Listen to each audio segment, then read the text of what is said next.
wrap on RaiderPower.com. Joshua Koch alongside Justin Laney. Texas Tech comes out on Saturday night and defeats New Mexico 49-14 for their final non-conference game of the 2012 season. And Justin, Texas Tech putting up 702 yards of total offense, just numbers that are astounding tonight, and a very balanced attack as well. Yeah, absolutely outstanding. I mean, they're firing on all cylinders in the first half, and we got the rushing attack involved. I mean, 700 yards, as you said, is just outstanding. I mean, we'll see how that carries into Big 12 play.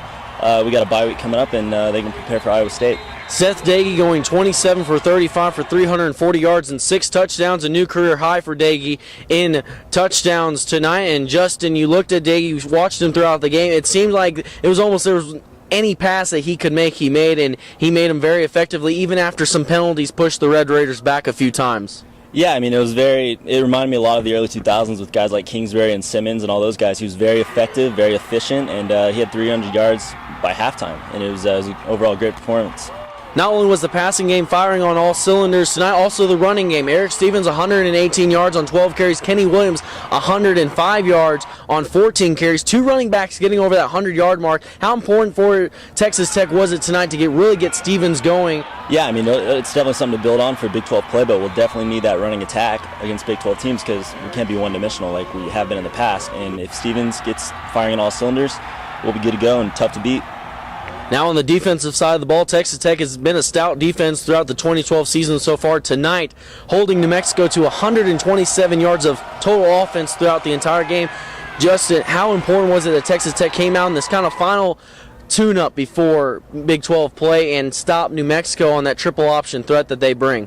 Yeah, it definitely gave us a different look. Triple option is tough to prepare for. We're not going to see that at all in the Big 12. So it was great to see that we only allowed 127 yards, and we kept them off the clock most of the game. As we get to the end of the final wrap here, Justin, give us some of your final thoughts on this game, on the final non-conference game of the season before Texas Tech goes into a grinding 9-game schedule of Big 12 play. Yeah, I mean, it's definitely we have a lot to build on for conference play, but it's definitely a positive thing that we came out here and we took it to New Mexico and we took it to Texas State and Northwestern State as well. So I mean, with the bye week coming up, we'll have to prepare for Iowa State, and hopefully we can get a win in Ames. Well, that does it for our final wrap from Jones AT&T Stadium in Lubbock, Texas. Tonight, Texas Tech does defeat New Mexico. Now they will go into the bye week and then head up to Ames, Iowa to open up Big 12 play on September 29th. Tommy Tuberville looking for his first win against the Cyclones as the head coach of Texas Tech. That'll do it for us tonight from the Jones. For Justin Laney, I'm Joshua Koch here on RaiderPower.com.